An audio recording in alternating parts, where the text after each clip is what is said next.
출애굽기 13장 17절에서 14장 14절까지가 본문입니다. 교독을 좀 하도록 하겠습니다. 마지막은 합독하겠습니다. 제가 17절을 봉독합니다. 바로가 백성을 보낸 후에 블레셋 사람의 땅의 길은 가까울지라도 하나님이 그들을 그 길로 인도하지 아니하셨으니 이는 하나님이 말씀하시기를 이 백성이 전쟁을 하게 되면 마음을 돌이켜 애굽으로 돌아갈까 하셨음이라. 그러므로 하나님이 홍해 광야의 길로 돌려 백성을 인도하시매 이스라엘 자손이 애굽 땅에서 대열을 지어나오되 모세가 요셉의 유고를 가졌으니 이는 요셉이 이스라엘 자손으로 단단히 맹세하여 이르기를 하나님이 반드시 너희를 찾아오시리니 너희는 내 유고를 여기서 가지고 나가라 하였음이더라. 그들이 숲곳을 떠나서 광야 끝 에단을 향하여 여호와께서 그들 앞에서 가시며 낮에는 구름 기둥으로 그들의 길을 인도하시고 밤에는 불 기둥으로 그들을 비추사 낮이나 밤이나 진행하게 하시니 낮에는 불 기둥 여호와께서 모세에게 말씀하여 이르시되 이스라엘 자손이 명령하여 돌이켜 윗돌 사이에 비하이롯 앞 곧 바알스볼 맞은편 바닷가에 장막을 치게 하라. 바로가 이스라엘 자손에 대하여 말하기를 그들이 그 땅에서 멀리 떠나 광야에 갇힌 바 되었다 하리라. 내가 바로의 마음을 완악하게 한즉 내가 그와 그의 용군대로 말미암아 영광을 얻어 애굽 사람들이 나를 여호와인 줄 알게 하리라 하시매 무리가 그들의 왕 그 백성이 도망한 사실이 애굽 왕에게 알려짐에 바로와 그의 신하들이 그 백성에 대하여 마음이 변하여 이르되 우리가 어찌 이같이 하여 이스라엘을 우리를 섬김에서 놓아 보내었는가 하고 바로가 곧 그의 병거를 갖추고 그의 백성을 데리고 갈새 선발된 병거 600대와 애굽의 모든 병거를 동원하니 지휘관들이 다 거느렸더라. 스스로 당대히 나왔습니다. 애굽 사람들과 바로의 말들, 병거들과 그 마병과 그 군대가 그들의 뒤를 따라 바알스본 맞은편 비하이롯 곁 해변 그들이 장막 친 데에 미치니라.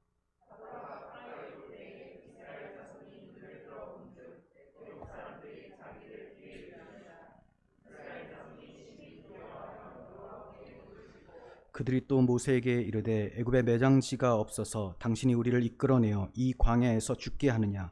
어찌하여 당신이 우리를 애굽에서 이끌어내어 우리에게 이같이 하느냐? 우리가 애굽에서 당신에게 이런 말이 이것이 아니냐? 이르기를 우리를 내버려 두라. 우리가 애굽 사람을 섬길 것이라 하지 아니하다니 애굽 사람을 섬기는 것이 광야에서 죽는 것보다 낫겠노라. 모세가 백성에게 이르되 너희는 두려워하지 말고 가만히 서서 여호와께서 오늘 너희를 위하여 행하시는 구원을 보라. 너희가 오늘 본 애굽 사람을 영원히 다시 보지 아니하리라. 여호와께서 너희를 위하여 싸우시리니 너희는 가만히 있을지니라. 아멘. 네, 오늘은 하나님의 구원 계획 35번째 시간입니다. 제목은 인도하심입니다. 인도하심. 13장에 들어왔는데 13장의 전반부까지는 지난번에 말씀드린 그 유월절과 무교절로 연결되는 그런 내용이었습니다. 이제 그렇게 예식에 대해서 말씀해 주시고 출애굽을 하게 되는데 애굽에서 나오게 되는데 어디까지 가냐면 홍해 앞까지 갑니다. 홍해를 건너가면 이제 애굽과는 결별인 것이고 광야가 나오고 광야를 넘어가면 약속의 땅 가나안이 나오게 되는 것이죠. 하나님께서 출애굽시켜 주셔서 홍해 바닷가까지 홍해까지 이르게 하시는 내용을 이제 좀 살펴보려고 합니다. 17절 18절을 먼저 봅니다.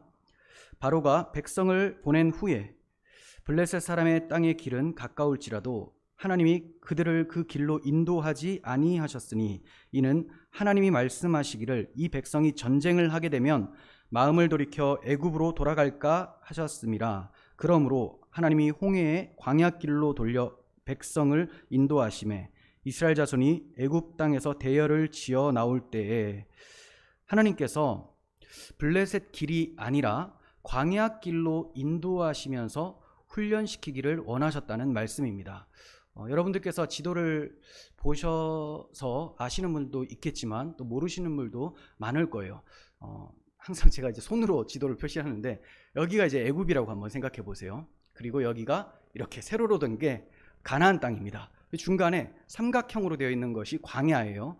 근데 이쪽 편에 이제 홍해가 있고 이 반대편에도 홍해가 있는데 주로 이제 전통적으로는 이쪽의 홍해를 건넜다는 거예요. 그러니까 애굽에서 홍해 앞까지 오게 되는 거죠. 그런데 여기서 애굽에서 홍해 건너자마자 바로 홍해 건너지 않고 그 위쪽 길로 해서 바로 이쪽으로 올라가면 블레셋입니다. 여기가 이제 팔레스타인 땅, 블레셋이 팔레스타인입니다.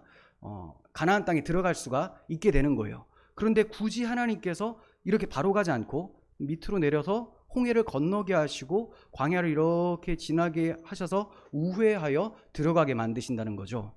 자, 이것은 이들이 맨날 종살이를 하다가 430년 동안 종살이만 하다가 적군과 마주치게 되면 마음의 그 상실감 때문에, 두려움 때문에 돌아가지 않을까라는 그런 염려 때문에 하나님께서 돌아가게 하셨다는 거예요.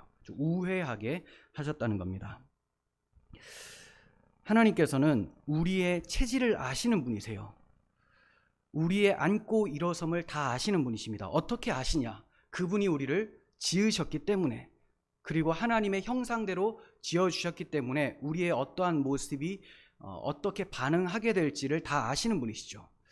자, 그런데 이러한 우리들에 맞게끔 하나님께서 양육을 하신다는 거예요. 맞게끔. 우리도 자녀를 키우다 보면 그 자녀마다 특징이 있지 않습니까? 부모님이 그 자녀의 특성을 제대로 알면 양육을 좀 잘할 수가 있는데 우리가 완벽하지 못하다 보니까 잘못된 양육을 하는 경우도 있죠.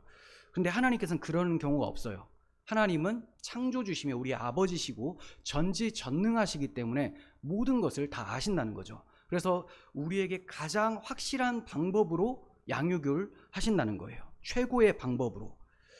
이스라엘을 광야에서 그렇게 양육해 주셨습니다. 신명기 8장 2절 보시면 내 하나님 여호와께서 이 40년 동안에 내게 광야 길을 걷게 하신 것을 기억하라. 이는 너를 낮추시며 너를 시험하사 내 마음이 어떠한지 그 명령을 지키는지 지키지 않는지 알려 하심이라. 너를 낮추시며 너를 줄이게 하시며 또 너도 알지 못하며 내 조상들도 알지 못하던 만나를 내게 먹이신 것은 사람이 떡으로만 사는 것이 아니요 여호와의 입에서 나오는 모든 말씀으로 사는 줄을 내가 알게 하려 하심이라. 자, 하나님께서 광야에서 이스라엘 백성들을 양육하신 그 목적에 대해서 여러 가지로 말씀을 하고 있습니다. 일단은 이스라엘 백성들을 낮추시기 위함이라고 해요. 교만치 않도록, 자랑하지 않도록, 오직 은혜로만 구원받은 것을 알 수 있도록 하나님이 낮추시는 양육을 하셨어요. 그러다 보니까 많은 어려움이 있죠. 많은 어려움이 있는데 자기 힘으로 도저히 이길 수가 없는 거예요. 그때 하나님께서 완전히 낮아지게 하시고 하나님이 하신다라는 것을 계속해서 보여주셨던 거예요. 그들을 낮추시고 여러 모양으로 시험까지 하셨습니다.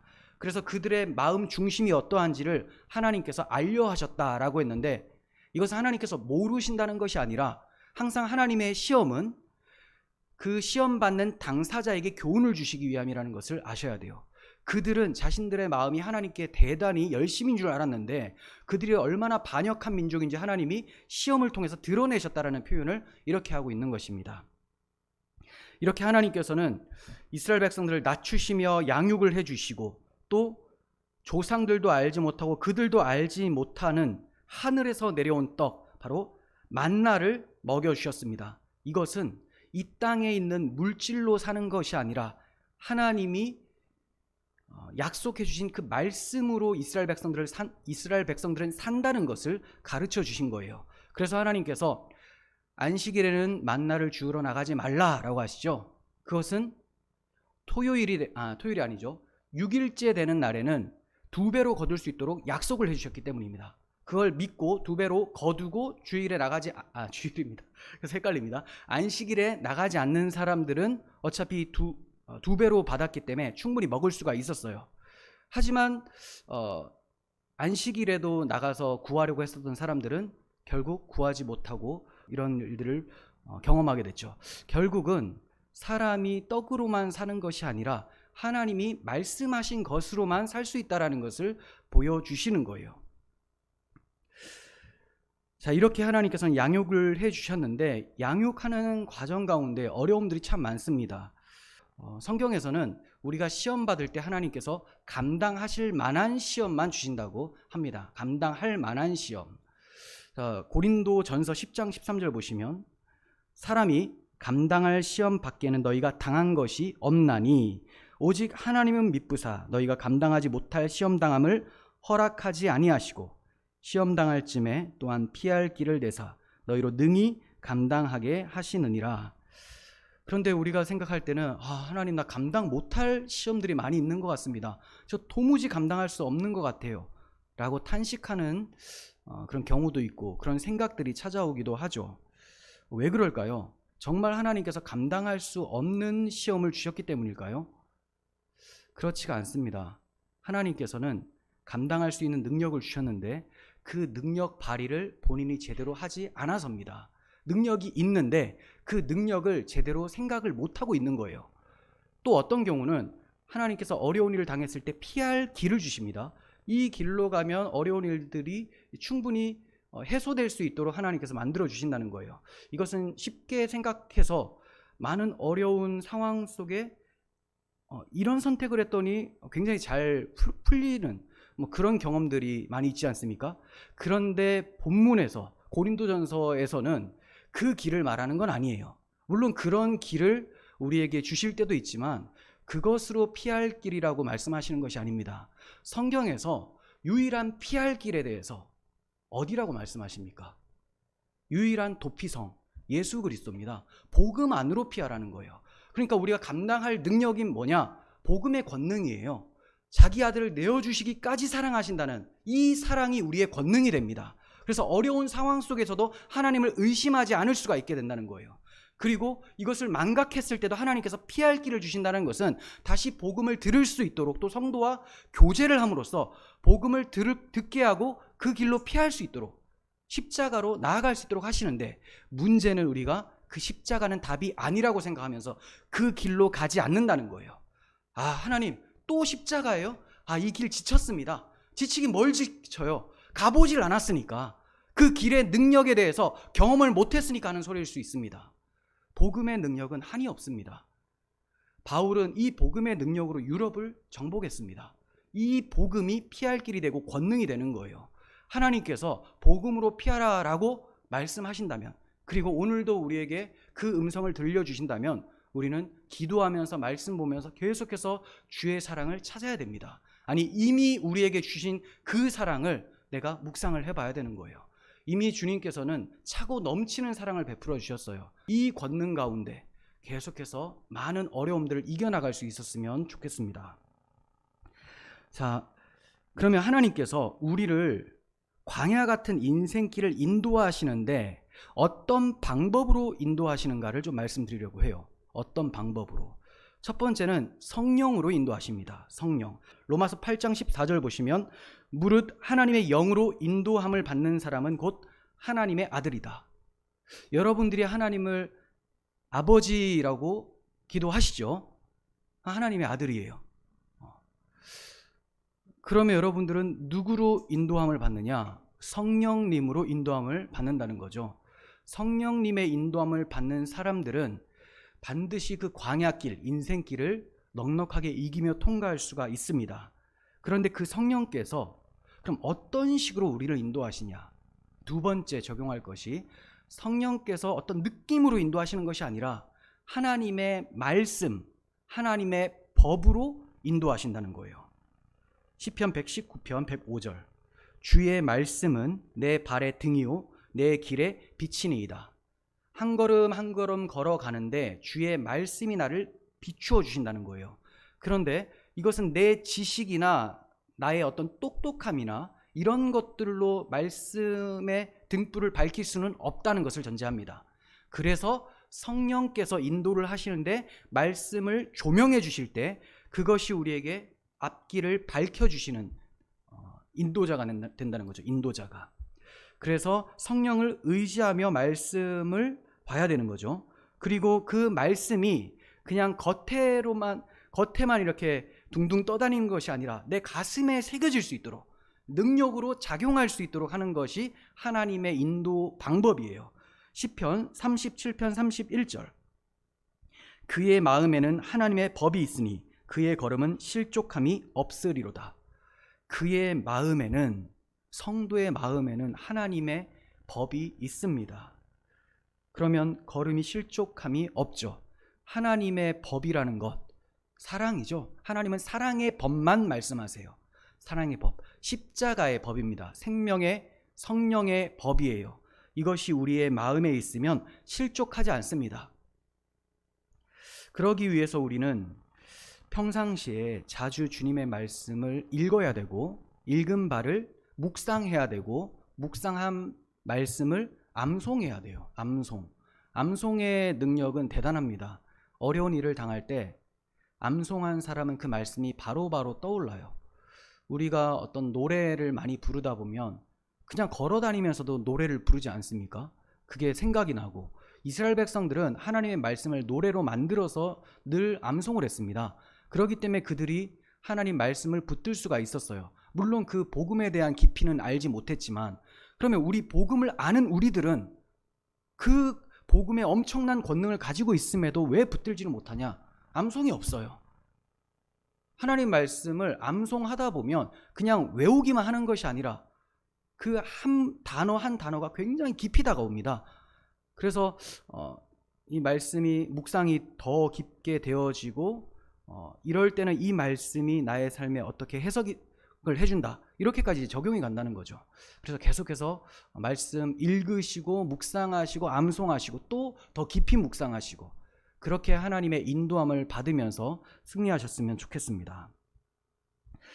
자, 출애굽기 13장 21절에서 22절 봅니다.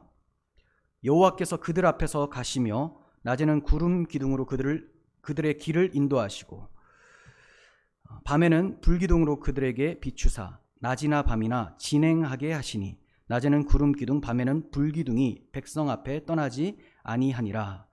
하나님께서 이스라엘 백성들을 블레셋 길이 아니라 홍해 길로 인도를 하셨죠. 인도하시면서 자 이제 아무 데나 가봐라 이렇게 하신 게 아니에요.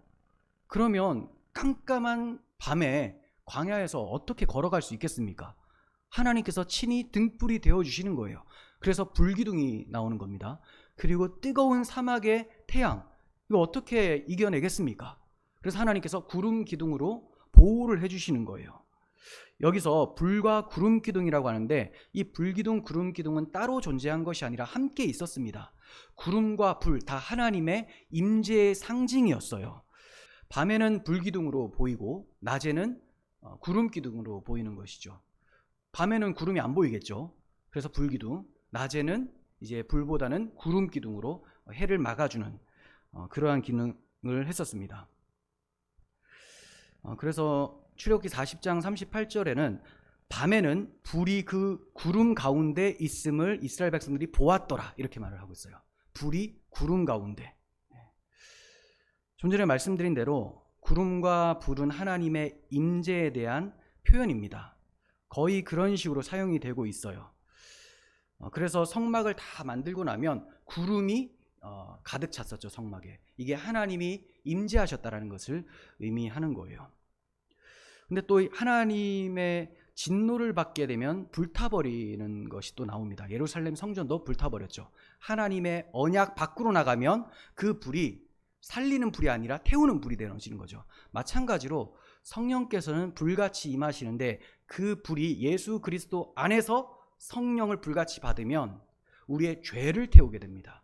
그리고 그리스도 안에서 순금과 같이 정결함을 입어서 나오게 되는 새 사람이 되는데, 그리스도 밖에서 성령을 받아버리면 심판을 받게 되는 거죠. 심판. 그래서 주님 다시 오실 때 불로 심판한다는 것은 그리스도라는 언약 밖에 있는 자들은 불심판을 받게 된다라는 것을 의미하는 것입니다. 또 구름은 어린 양의 피로 인한 출애굽 후에 주어졌다라는 사실을 기억할 필요가 있어요. 다시 한번 말씀드립니다. 구름은 출애굽 어린 양의 피 사건 이후에 나타나게 되었습니다. 이런 순서가 신약의 사건과도 같습니다. 그리스도의 십자가 대속 후에 성령이 오시게 되죠. 유월절 어린 양의 피이신 그리스도께서 십자가에서 죽으시고 그 다음 성령이 불같이 임하게 되십니다. 또 구름같이 영광 중에 오시게 되는 것이죠. 그리고 성도 각 개인에게 일어나는 사건의 순서도 마찬가지예요.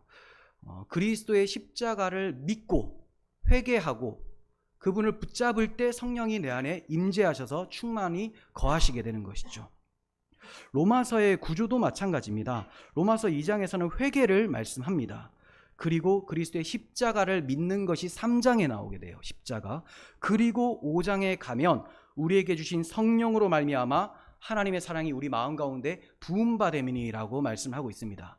그러니까 2장, 3장, 5장은 죄에 대한 회개와 십자가를 붙들고 그 십자가에서 나오시는 성령, 십자가를 증거하는 성령의 임재로 인해서 그리스도의 사랑이 마음에 인쳐진다, 부어진다라는 것을 말씀하고 있어요. 자, 그리고 구름은 이스라엘에게 주신 하나님의 은혜로운 선물이었습니다. 이스라엘 백성들이 구름을 구한 게 아니죠. 불로 좀 비춰달라고 구한 게 아닙니다.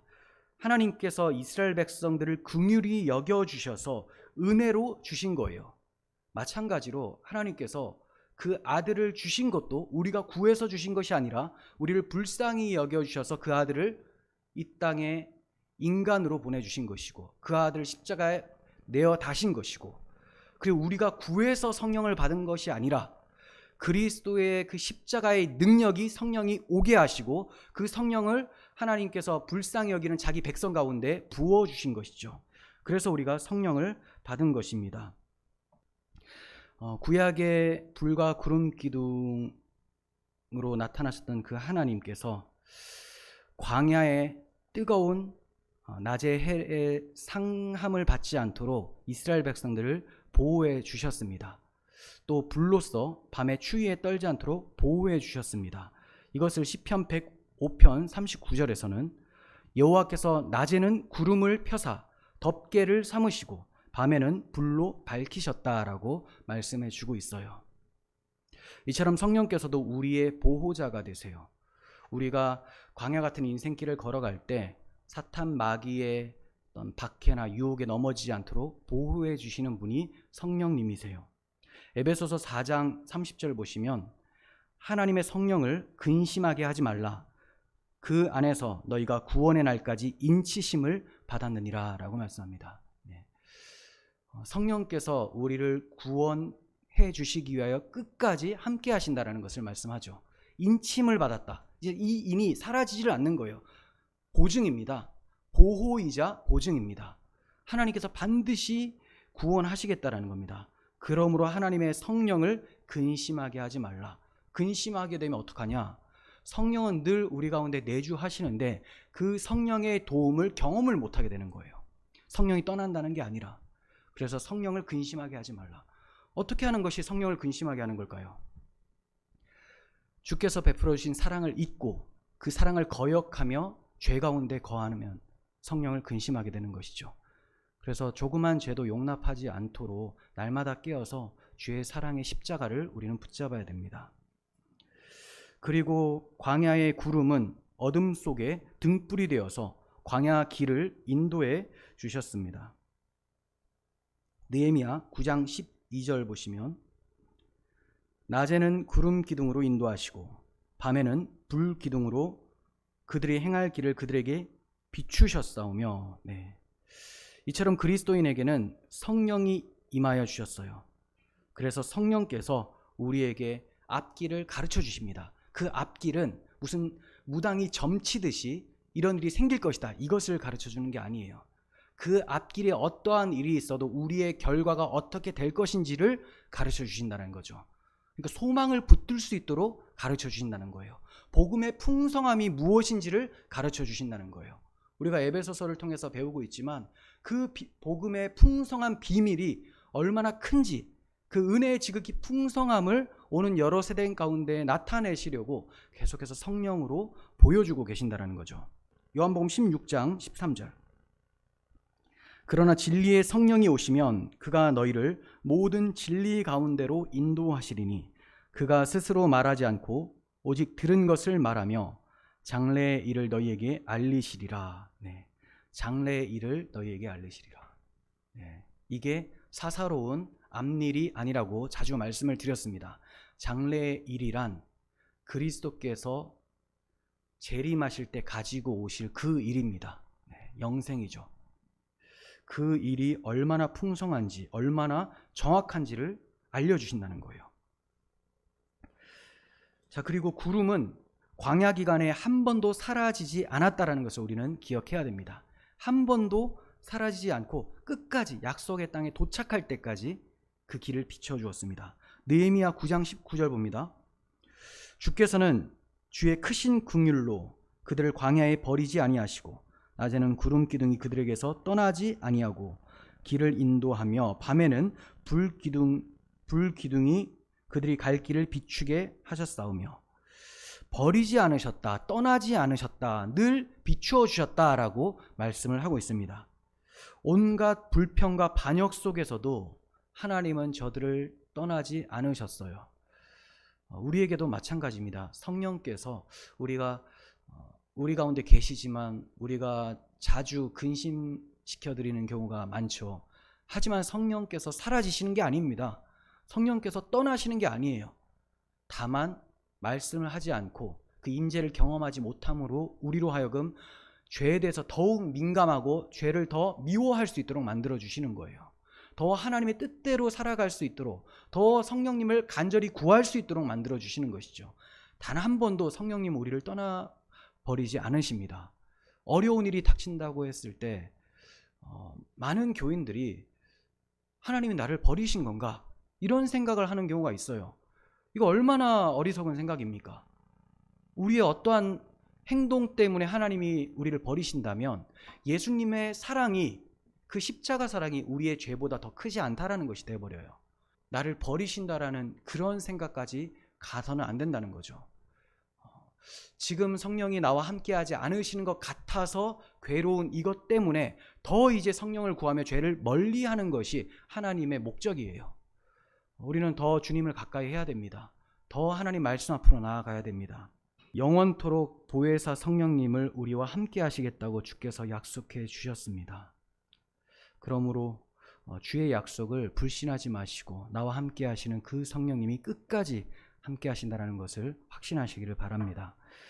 13장 21절 하반절 보시면 낮이나 밤이나 진행하게 하셨다, 이렇게 말씀하세요. 낮이나 밤이나 진행하게 하셨다. 하나님 백성은 낮이나 밤이나 기쁜 일이 있을 때나 슬픈 일이 있을 때나 장애물이 있을 때나 형통해 보이는 상황일 때나 아무 상관없이 늘 행진해야 됩니다. 그렇게 행진할 수 있도록 불과 구름 기둥이 늘 함께 하신다는 거예요. 그러면 우리가 늘 행진할 때 불과 구름 기둥의 도움을 받는다라는 것, 이것은 무슨 의미일까요? 언약에 대해서 깨어서 붙잡아야 된다는 것을 의미합니다.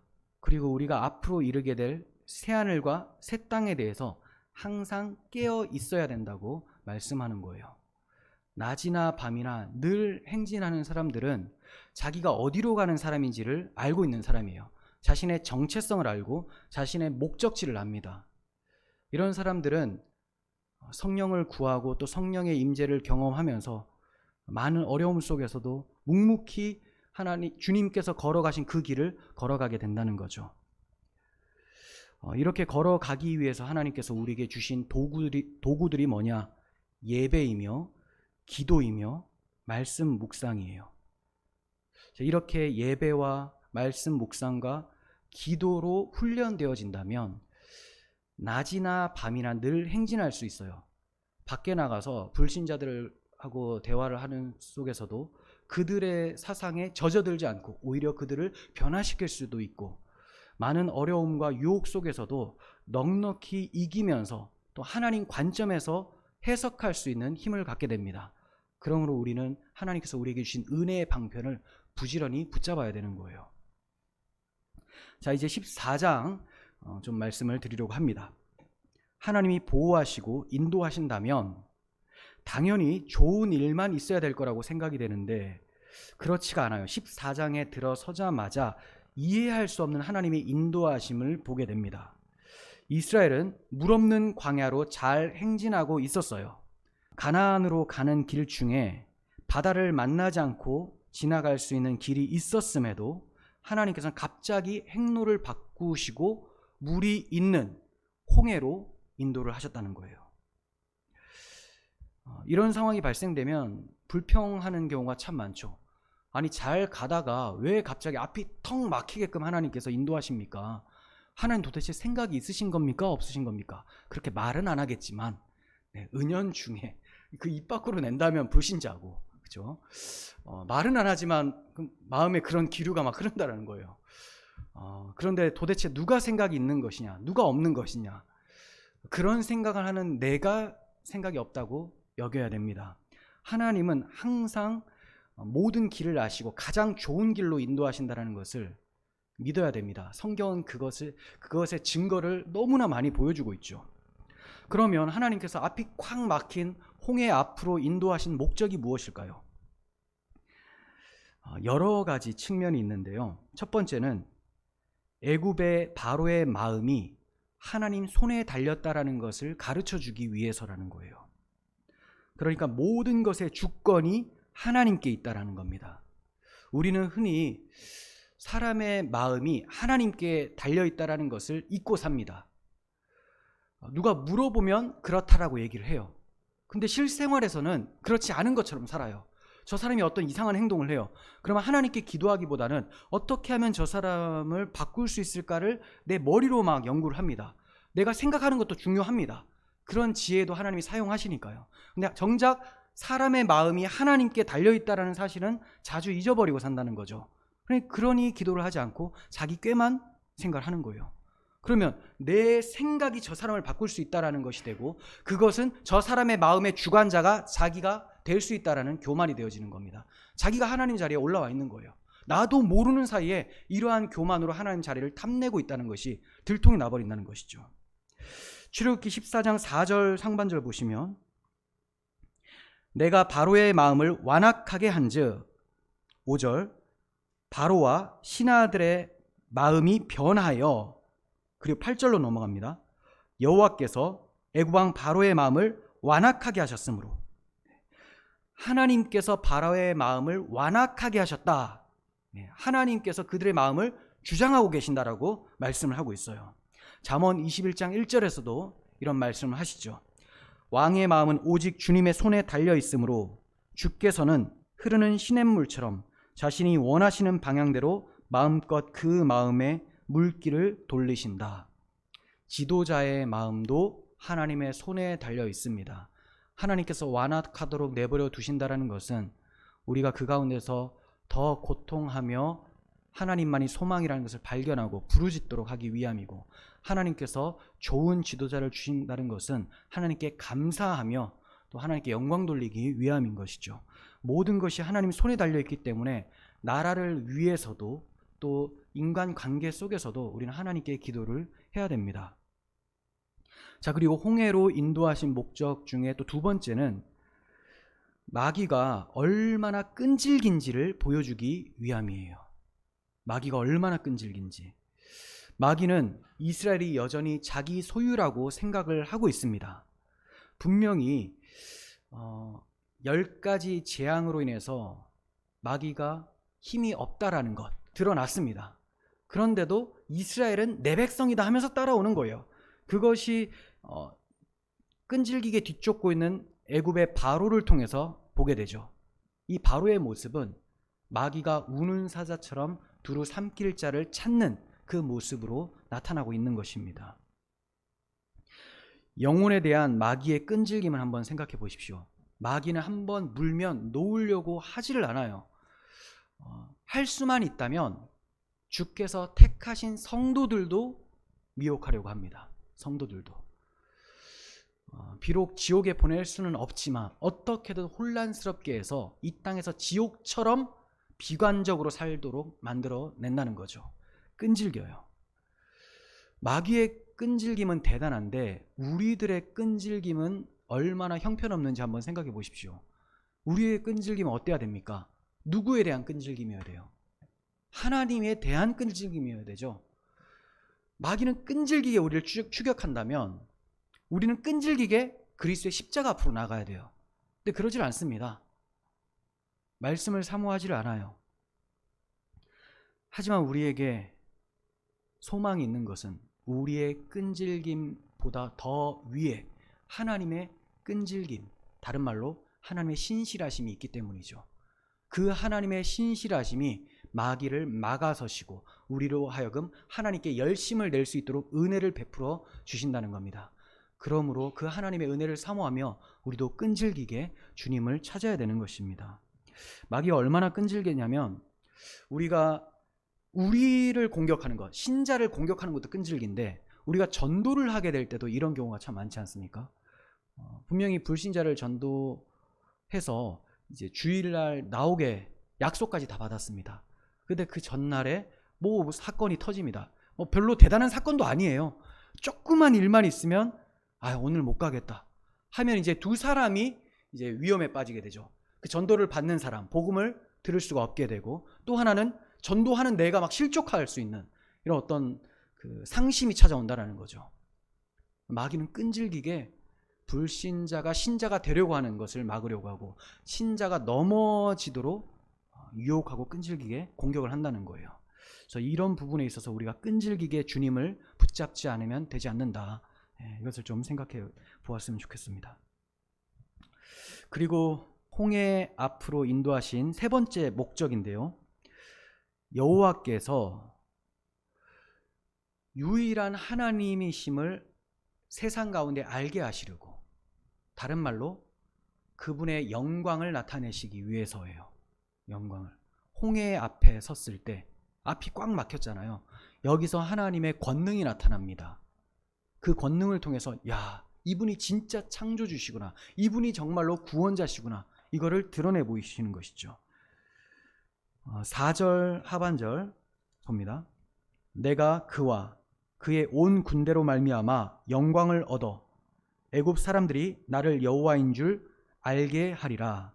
17절 하반절 내가 바로와 그의 모든 군대와 그의 병거와 마병으로 말미암아 영광을 얻으리니. 18절 내가 바로와 그의 병거와 마병으로 말미암아 영광을 얻을 때에야 애굽 사람들이 나를 여호와인 줄을 알리라. 자, 애굽 사람들을 통해서 영광을 얻는다라고 말씀을 하고 계세요. 그러면 이건 무슨 말일까요? 애굽 사람들이 갑자기 하나님을 막 찬양하고 노래합니까? 그게 아니잖아요. 애굽 사람들은 하나님을 대적하는 죄인들이죠. 죄의 값을 치르게 함으로 하나님의 영광이 드러난다는 겁니다. 홍해 물로 덮으심으로 하나님이 공의의 하나님이심을 드러내셔서 하나님이 영광을 나타내신다는 거예요. 반면에 이스라엘 백성들에게는 어떤 영광이냐? 저들이 죄인임에도 불구하고 6월절 어린 양의 피로 은혜를 받아서 하나님이 자기 백성을 끝까지 사랑하셔서 구원해 내신다는 사랑의 하나님이심을 드러내시죠. 이게 이스라엘 백성들로 하여금 영광 돌리게 하는 것이고, 애굽 군대로 하여금은 말이 좀 이상하네요. 애굽 군대에게는 심판을 내리심으로 하나님께 영광을 돌리게 하셨다는 거예요. 두 가지죠. 두 가지. 이 두 가지가 근데 하나의 사건에서 나옵니다. 십자가입니다. 십자가. 홍해도 십자가 사건을 다른 방법으로 나타낸 것이고, 그 전에 나타낸 것이 6월절 어린 양의 피였죠. 홍해가 쫙 갈라집니다. 그래서 약속의 땅이 보이도록 갈라지는 역할을 하죠. 하나님 계신 지성소로 나아가는 휘장이 쫙 찢어지는 것처럼 홍해가 찢어진 거예요. 무엇으로? 6월절 어린 양의 피, 그리스도의 십자가로. 그래서 다 그리스도의 십자가로 죄인들에게 심판을 내림으로써 공의가 나타나고요. 하나님의 백성들에게는 사랑이 베풀어짐으로써 하나님의 사랑이 나타나서 영광을 받으신다는 거예요. 그러니까 우리가 하나님 앞에 영광 돌리자라고 할 때는 그리스도의 십자가를 굳게 붙드는 것밖에는 달리 방법이 없습니다. 내가 어떤 율법을 한두 개 더 잘 지켜서 하나님께 영광 돌리고 그런 게 아니라는 거예요.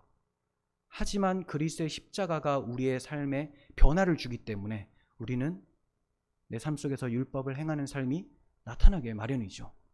그것으로 하나님께서 영광을 받으시는 게 아니라 우리에게 심겨 놓으신 그리스도의 십자가의 사랑이 그 영광의 순종의 자리로 이끌어 가신다라는 거예요. 차이를 아시겠습니까? 십자가는 내동댕이 쳐놓고 이제 율법 한두 개 더 지킴으로써 도덕적인 삶을 더 살아냄으로써 하나님이 영광을 받으신다, 이게 아니라 그 예수 그리스도의 십자가의 사랑이 나에게 동력으로 작용해서 그리스도의 그 사랑의 삶을 나타내게 만든다는 거죠. 그 결과가 십계명으로 표현이 되어지고 있는 것입니다.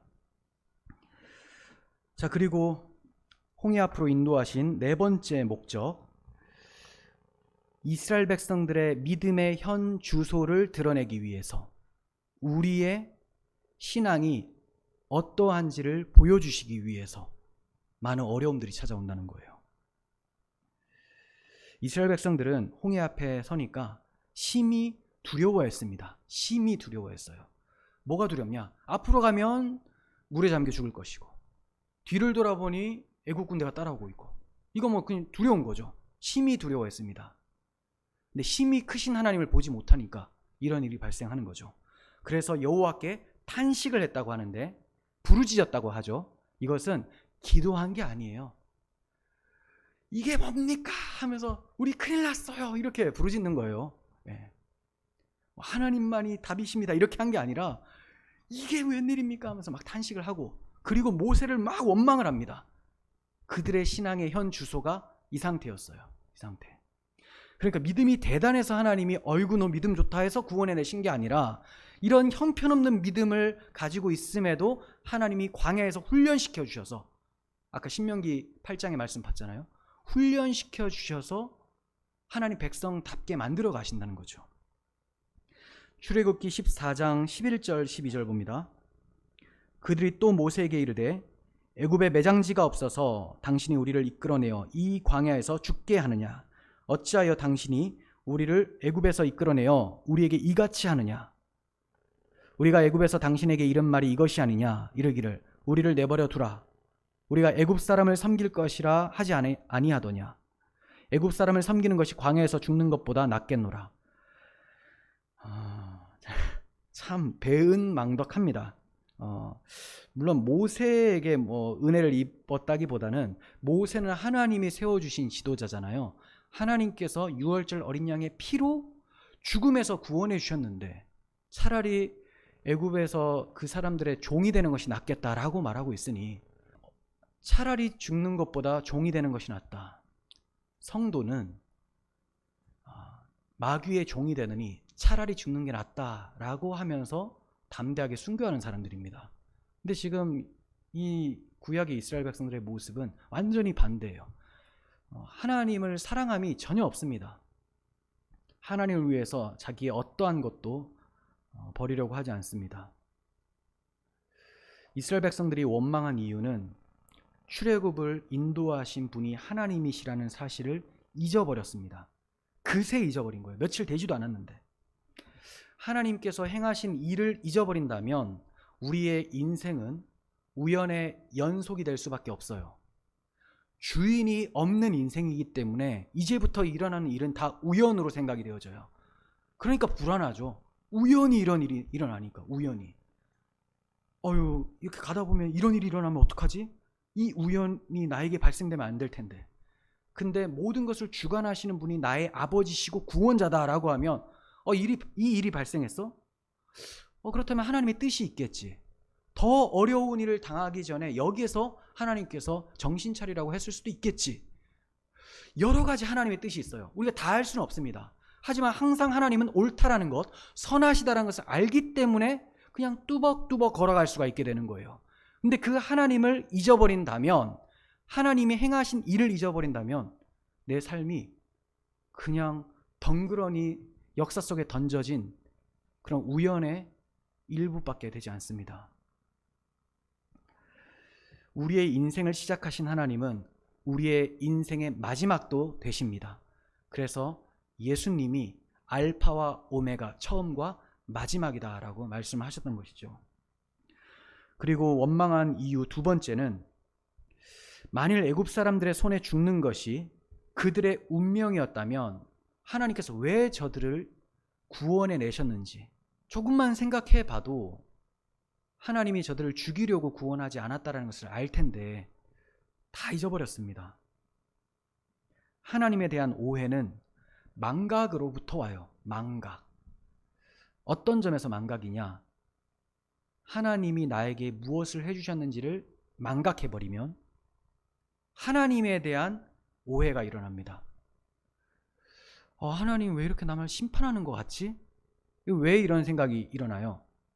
그리스도께서 내 대신 심판을 받으셨다는 사실을 잊어버려서 이제 심판하는 하나님으로 느껴지는 거예요. 무슨 일만 있으면 나를 벌 주신다. 그 벌도 자녀를 사랑해서 징계하는 것이라고 생각을 하면 되는데 그게 아니라 맞아 죽으라는 것처럼 그렇게 하나님을 오해한다는 거죠. 왜 이런 일이 발생하느냐?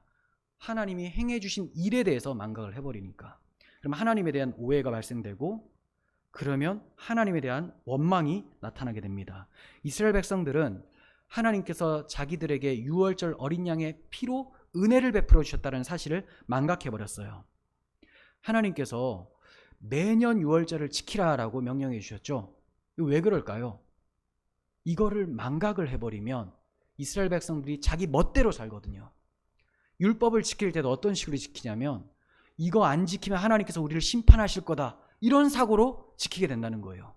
근데 유월절 어린 양의 피를 생각하면 어떻게 지킬까요? 율법을 사랑하게 돼요.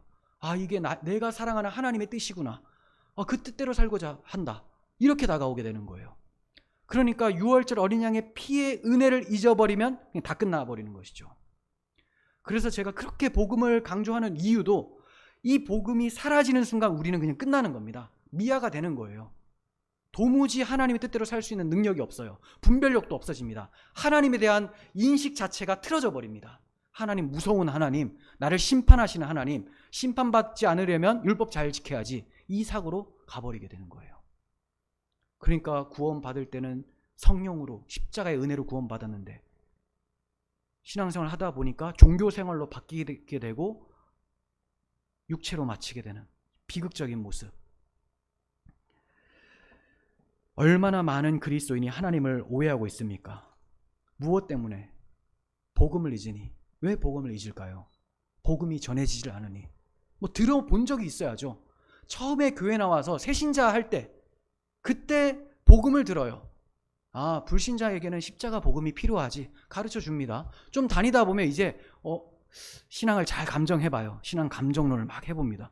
성도 이 신앙인 같구나. 이제부터는 하나님 영광 돌리기 위해서 율법 지키십시오. 이렇게 가니까 다시 무거운 짐으로 힘들게 걸어가게 되는 거예요.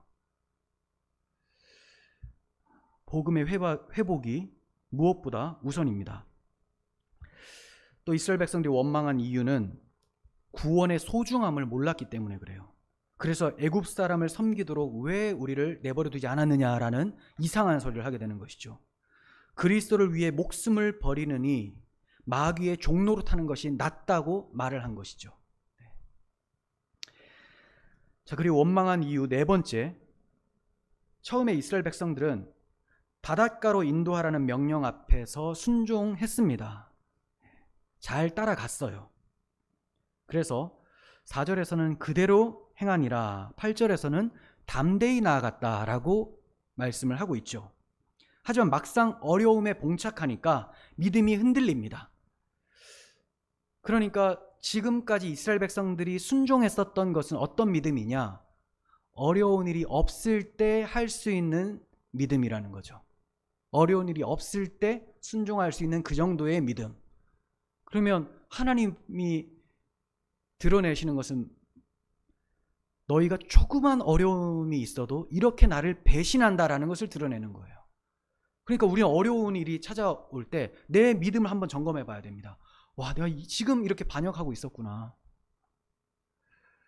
내가 고만고만한 일에 대해서는 순종을 잘했는데 조금 어려운 일, 나에게 피해가 되는 일이 생기니 순종을 못하는구나. 왜 순종 못한다고요? 주께서 피 흘려 나를 사신 주의 그 생명이 나에게 이르렀다라는 사실을 잊어버리니까 지금 잠깐 사는 내 목숨을 너무 소중히 여기게 되는 거예요. 영생은 보지 못하고 그리스도로 인하여서 영원한 생명을 얻게 된 것은 보지 못하고 지금 잠깐 사는 7, 80의 인생에 목숨을 거는 거죠. 그래서 조금만 피해 오면 이러다가 건강 악화되면 어떡해, 이러다가 내 재산이 탕진되면 어떡해, 이렇게 되는 거예요. 영원한 것을 봐야 돼요. 영원한 것을 보려면 그 영원을 가져다 주신 주님의 행하심, 또 십자가로 가는 거죠. 성경은 계속 그리로 가게 만들어요, 우리를. 그래야지 우리가 주 앞에 겸손할 수가 있거든요. 그래야지 겸손히 주 앞에 내가 죽고 부활하신 주와 함께 살아서 능력 있게 살 수가 있어요.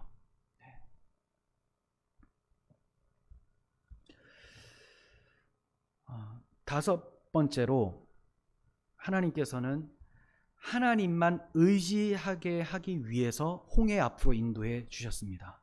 하나님만 의지하도록. 13절 14절 봅니다. 모세가 백성에게 이르되 너희는 두려워하지 말고 가만히 서서 여호와께서 오늘 너희를 위하여 행하시는 구원을 보라. 너희가 오늘 본 애굽 사람을 영원히 다시 보지 아니하리라. 여호와께서 너희를 위하여 싸우시리니 너희는 가만히 있을지니라. 네. 몇 가지 말씀을 해주셨습니다. 먼저는 우리의 시선을 고정해라 라는 말씀이에요. 이스라엘의 믿음이 흔들린 것은 그들의 눈이 여호와 하나님께 향한 것이 아니라 앞에 있는 홍해, 뒤에 있는 애국 군대에게 향해 있었기 때문입니다. 베드로가 물 위를 걷다가 빠진 이유는 물 위를 걸어오라 하신 예수 그리스도를 보다가 그 눈을 물결을 보았기 때문이죠. 바다를 보았기 때문입니다. 그럼 빠지는 거예요. 우리의 신앙이 왜 곤두박질 치느냐? 세상을 보았기 때문에, 환경을 보고 상황을 보았기 때문에, 나의 능력을 보았기 때문이죠. 이스라엘 백성들이 주목할 것은 자기를 구원해내신 하나님밖에 할 것이 없었습니다. 그렇지만 하나님 빼고 다 주목하고 있어요. 하나님 빼고 할 수 있는 모든 주목을 다 하는데 하나님은 보이질 않아요. 왜? 정말 눈에 안 보이니까. 그러니까 눈에 보이는 것만, 믿음이라는 것이 하나도 발동되질 않습니다. 모세의 입을 통해서 시선을 고정하라고 말씀하고 계세요. 출애굽기 14장 10절. 바로가 가까이 올 때 이스라엘 자손이 눈을 들어 본즉 애굽 사람들이 자기들 뒤에 이른지라. 이스라엘 자손이 심히 두려워하여 여호와께 부르짖고. 왜 심히 두려워했죠? 눈을 들어서 애국 군대를 봤어요. 보고 나서 바로 그냥 하나님께 믿음의 눈을 들어야 되는데 아이고 큰일 났다. 그리고 나서 주저앉아 버리는 겁니다. 빼앗긴 시선을 다시 하나님 앞에 되돌려 놓지 않으면 우리는 다시 종살이가 시작되게 되는 거예요. 다시. 구원을 받았는데도 그 시선을 우리를 구원하신 권능의 팔, 유월절 어린 양의 피로 두지 않으면 다시 죄의 멍에 무거운 짐을 지며 살게 되는 것입니다. 모세를 통해서 두려워 말라고 말씀하십니다. 두려워 말라. 우리의 눈을 하나님께 고정하지 못하면 두려움이 찾아오죠. 하나님께 고정을 두면 두려워하지 않을 수 있게 돼요. 두려워하지 않는다면 이제 뭘 할 수 있느냐? 가만히 있을 수 있어요. 근데 저들이 가만히 있지를 않아요. 그럼 뭘 했느냐? 원망하고 욕설 퍼붓고, 물론 욕설이 나오지 않지만 욕설 퍼부었겠죠. 네가 뭔데 우리를 이끌어내서 죽게 하느냐, 이놈 새끼 하면서 막 욕했을 거예요. 가만히 있지를 않습니다. 막 발 동동 구르고 우리 어떻게 해야 되는 거 아니냐고. 뭘 어떻게 합니까? 이런 상황에서. 가만히 못 있으니까 모세가 가만히 좀 있으라고 이렇게 얘기를 합니다. 가만히 있는 게 신앙이에요. 그렇다고 이걸 우리에게 적용시킬 때 아무것도 안 하는 거, 이걸 말하는 게 아닙니다. 무슨 말이냐면 하나님을 의지하여 나의 어떤 의를 세우기 위해서, 나의 힘을 의지하기 위해서 무언가를 막 하려는 시도를 그치고 하나님께 주목하라는 거예요. 주목. 하나님께 기도하고 또 그 기도하면서 주신 지혜로 행하는 것, 이거는 가만히 있는 겁니다. 이거는 왜냐하면 내 힘으로 행하는 것이 아니니까 가만히 있는 거죠. 아무리 열심히 해도 하나님이 행하시는 거예요. 하나님의 은혜로. 근데 하나님의 은혜를 망각하고 내가 열심히 행하는 것, 이거를 모세가 가만히 있으라고 한 거예요. 그러니까 하나님의 은혜가 밀려와서 홍해가 갈라질 때 막 건너가는 것, 이거는 그들이 가만히 있는 겁니다. 자기들이 하는 것이 아니니까. 그러니까 가만히 있는 상태를 뭐라고 하느냐? 안식이라고 하는 거예요. 안식. 가만히 못 있는 상태가 안식이 깨어진 상태입니다. 그리스도께서 다 이루셨고 다 이루어 가신다는 것을 믿고 열심으로 살아가는 사람들은 안식하며 사는 사람들, 이 사람들은 아무것도 안 하는 사람들이에요. 그래서 편안해요. 근데 그리스도의 대속을 믿지 못하는 사람들은 막 불안해서 자기의 온갖 모든 것을 막 쏟아내려고 합니다. 이게 안식이 없는 상태, 평강이 없는 상태, 열심히 무언가를 하지만 결실이 없는 상태, 이런 자들에게 하나님께서 가만히 좀 있으라 라고 말씀하는 것입니다. 하나님께서 전적으로 하나님만 의지하도록 우리 앞에 홍해를 두실 때가 자주 있어요. 고린도후서 1장 8절 보시면 사도들이 그러한 홍해를 자주 만났습니다. 형제들아, 우리가 아시아에서 당한 환난을 너희가 모르기를 원하지 아니하노니 힘에 겹도록 심한 고난을 당하여 살 소망까지 끊어지고 우리는 우리 자신이 사형 선고를 받은 줄 알았으니 이는 우리로 자기를 의지하지 말고 오직 죽은 자를 다시 살리시는 하나님만 의지하게 하심이라. 그러니까 바울 사도와 같은 사람들은 구약 시대에 있었어도 이런 고백을 하는 거죠. 하나님께서 내 앞에 홍해를 두신 것은 내가 아무것도 아니고 가만히 하나님의 행하심만 바라보라고, 하나님만 의지하라고 홍해를 두신 것이다, 이렇게 고백했을 거라는 거죠. 근데 이스라엘 백성들의 그 후예들, 반역한 무리들의 후예들이 초대교회도 들어와서 막 난리를 피웁니다. 우리가 이거 해야 된다. 그리고 이렇게 고난을 받을 때 어떻게든 우리 힘으로 뭔가 극복해내야 된다 하면서 막 혁명을 일으키자. 이게 다 자유주의 신학입니다. 무력으로 싸워서 이기자. 바울은 무력을 쓰지 않았습니다. 무력이 너무나 무서워하는 힘을 썼어요. 십자가죠. 마귀가 너무 무서워하는 거. 마귀가 우리가 무력으로 맞서잖아요. 그 되게 좋아합니다. 야, 이거 내 방식 안으로 들어왔구나. 이 프레임 안으로 딱 들어와 버리는 거예요. 근데 무력으로 마귀가 찾아오는데 우리가 무력이 아니라 십자가에서 죽는 것을 택한다. 자기 부인의 삶을 택한다. 이걸 마귀가 제일 무서워해요. 자기 부인이 아니라 자기가 막 살아나는 것을 마귀는 좋아하거든요. 그래서 우리가 뭐 주를 위해서 살기 위해서 싸웁시다 막 하는데 그 안에서 자기 의가 막 드러나고 폭력적인 것이 나타날 때 마귀는 굉장히 기뻐합니다. 근데 그것을 모르고 혈과 육으로 가득 찬 교회의 모습을 볼 때 얼마나 안타깝습니까? 바울도 그렇고 신앙의 선배들은 어려운 일을 당할 때 내가 아무것도 아니구나, 하나님만 의지해야지, 이런 생각을 가지고 있었어요. 이것을 아는 성도는 바울처럼 고백하게 될 거예요. 디모데후서 1장 12절. 이로 말미암아 내가 또 이 고난을 받되 부끄러워하지 아니함은 내가 믿는 자를 내가 알고 또한 내게 의탁한 것을, 내게라고 해석을 하세요. 또한 내게 의탁한 것을 그날까지 그가 능히 지키실 줄을 확신함이라. 내게 의탁한 것이 뭐냐? 바로 앞에 나오는데 복음 사명입니다. 복음 사명. 내게 부탁한 이 복음의 사명을 주님께서 맡겨주셨으니 반드시 이루실 줄을 나는 굳게 믿는다. 그래서 내가 고난을 받아도 부끄러워하지 않고 당황하지 않고 담대하게 이 복음을 전한다. 감옥에 있든지 나와 있든지 어떻게든 나는 이 복음을 전한다. 엄청난 고백이죠. 앞에는 홍해, 뒤에는 애국 군대라는 절망스러운 상황은 하나님께서 일부러 허락하신 상황이었습니다. 하이델베르크 구주일 보시면 이 눈물 골짜기 같은 세상에서 당하게 하시는 어떠한 악도 협력하여 선을 이루게 하실 것을 나는 조금도 의심하지 않습니다 라고 고백을 해요. 이 눈물 골짜기 같은 세상에서 당하게 하시는 어떠한 악도 결국은 다 합력해서 선을 이루실 거다. 나 이거 조금도 의심하지 않는다. 이게 우리 신앙의 선배들의 고백이었어요. 눈물 골짜기 지나갈 때 원망하며 지나가시겠습니까? 하나님 찬송하며 그 길을 걸어가시겠습니까? 하나님께서는 지금도 우리 인생 속에서 일부러 어려운 일을 당하게 허락하십니다. 하나님을 더욱 자세히 알고 하나님만을 전적으로 의지하고 행해주신 구원을 찬송하여 영광을 드러내시기 위해서 그것을 허락하십니다. 또한 불과 구름 기둥이 되시는 성령님께서 우리의 광야길에서 늘 함께 하시면서 길을 비추어 주고 계십니다.